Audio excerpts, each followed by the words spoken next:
월급으론 절대 못 가는 곳, 경제적 자유의 문턱은 6억. 나 평생 일만 했는데도 왜 이렇게 불안하지? 60대가 되어서야 이런 말을 하는 사람들이 참 많습니다. 은퇴를 앞두고 있는 분들, 혹은 막 퇴직을 하신 분들과 이야기를 나눠보면 한결같이 이렇게 말하죠. 집은 있는데 현금이 없어.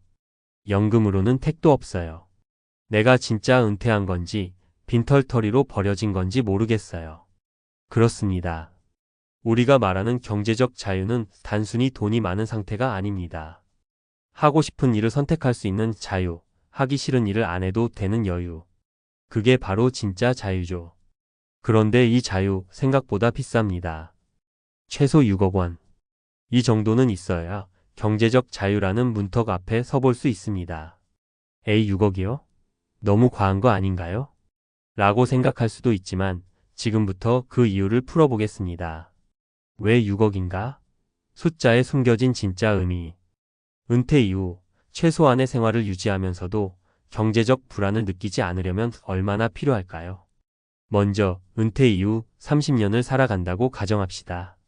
매월 150만 원만 쓰더라도 연간 1,800만 원. 30년이면 5억 4천만 원입니다. 이건 어디까지나 기본 생활비 기준입니다.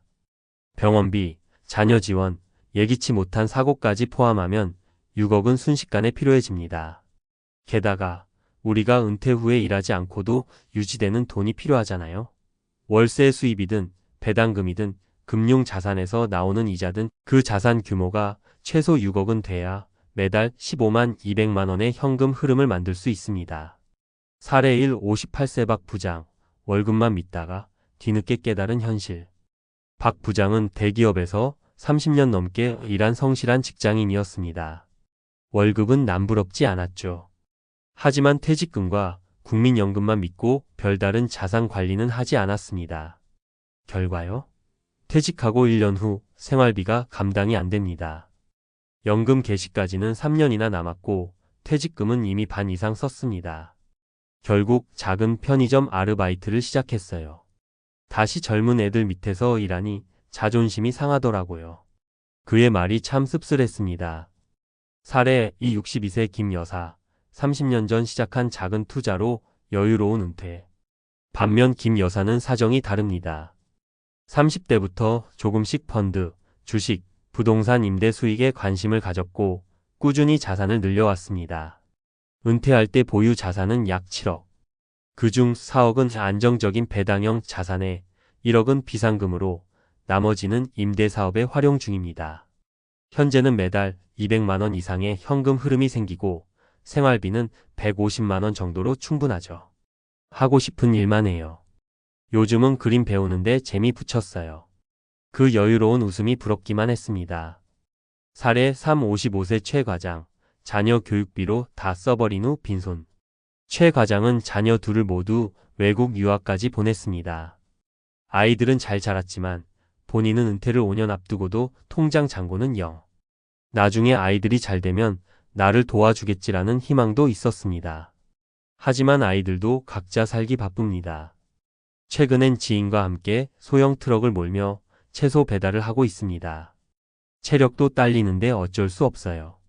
먹고 살아야 하니까. 그는 은퇴라는 단어가 사치처럼 느껴진다고 말합니다. 그렇다면 지금 우리가 할 수 있는 건? 경제적 자유를 위한 6억 원, 늦었다고 생각할 수 있지만 지금부터라도 할 수 있는 일은 있습니다. 수입보다 지출을 먼저 관리하세요. 쓸 돈을 줄이는 게 벌 돈을 늘리는 것보다 훨씬 빠릅니다. 생활비 50만 원만 줄여도 연간 600만 원, 10년이면 6천만 원의 효과입니다. 돈이 돈을 벌게 하세요. 예금에만 넣어두지 말고 배당주, ETF, 안정적인 부동산 임대 등으로 현금 흐름을 만드는 데 집중하세요. 남의 삶과 비교하지 마세요. SNS에서 누구는 실버타운 간다, 누구는 외국 간다 해도 내 기준에서 행복한 은퇴를 설계해야 합니다. 내게 맞는 규모, 내게 맞는 속도가 중요합니다. 마무리하며 6억 원 막연해 보이지만 이건 자유의 가격표입니다. 한 달 수입보다 앞으로의 30년이 훨씬 더 길다는 걸 잊지 마세요. 월급은 멈춰도 지출은 멈추지 않습니다. 지금 우리가 준비하지 않으면 언젠가 후회하게 될 겁니다. 당신이 오늘 시작한 자산관리 한 줄이 내일의 자유 한 조각이 됩니다. 우리 모두 남은 시간만큼은 돈에 끌려가는 인생이 아니라 돈이 나를 지켜주는 삶을 만들어 가봅시다. 6억을 만들기 위한 현실 전략 지금부터 시작하면 됩니다. 6억이라 너무 큰 금액이라 시작도 못하겠어요. 이 말 너무 잘합니다. 당장 통장에 300만 원이 있는 분에게 6억은 아득해 보이니까요. 하지만 중요한 건 당장 6억을 갖는 게 아니라 6억을 향해 꾸준히 가는 사람과 그냥 포기한 사람의 차이입니다. 그 격차는 10년 뒤 은퇴 후 삶에서 그대로 드러납니다. 지금부터는 6억을 만드는 구체적인 방법 3가지를 말씀드릴게요. 누구나 할 수 있지만 대부분 안 하는 방법들입니다. 작은 금액이라도 자산화하라, 저축이 아닌 흐름을 만들어라. 요즘 금리가 34%대라고 해도 물가 상승률을 고려하면 실질 이익은 거의 없습니다. 단순히 예금만 쌓는다고 6억이 만들어지는 건 아니라는 얘기죠. 그래서 중요한 건 자산화입니다. 즉, 돈이 내 손을 떠난 뒤에도 일하게 만들어야 한다는 겁니다. 예를 들어볼게요. 월 50만 원씩 ETF에 꾸준히 투자한다고 해봅시다. 연 7% 복리 수익 기준으로 20년 후에는 약 2.6억이 됩니다. 여기에 퇴직금과 연금 자산을 합치면 6억은 현실적인 숫자입니다. 나는 투자 잘 몰라요 라는 분도 있습니다. 그럴 땐 안정적인 배당주나 월세 가능한 소형 부동산, 간접 투자형 연금 상품 등을 알아보면 됩니다. 핵심은 돈이 잠자고 있는 상태를 멈추는 것. 작은 돈이라도 흐름을 만들기 시작하면 그게 자유로 이어지는 다리가 됩니다. 돈이 새는 구멍을 막아라. 은근히 무서운 소비 습관. 아무리 벌어도 왜 돈이 안 모일까?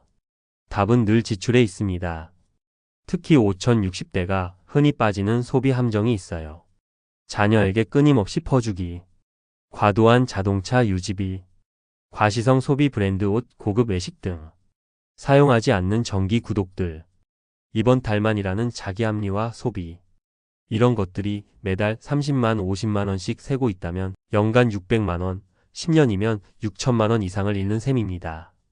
여기서 줄인 돈은 그냥 아끼는 게 아니라 앞서 말한 자산화로 연결해야 진짜 의미가 생깁니다. 소비는 순간의 만족, 자산은 평생의 안전망이라는 말 절대 과장이 아닙니다. 60세 이후에도 현금 흐름이 나오는 구조를 만들어라. 6억 자산이 있어도 그걸 어떻게 굴리느냐에 따라 결과는 천차만별입니다. 그래서 은퇴 이후에도 수익이 계속 들어오는 구조가 반드시 필요합니다. 예를 들어 아래 같은 구조를 만들 수 있어요.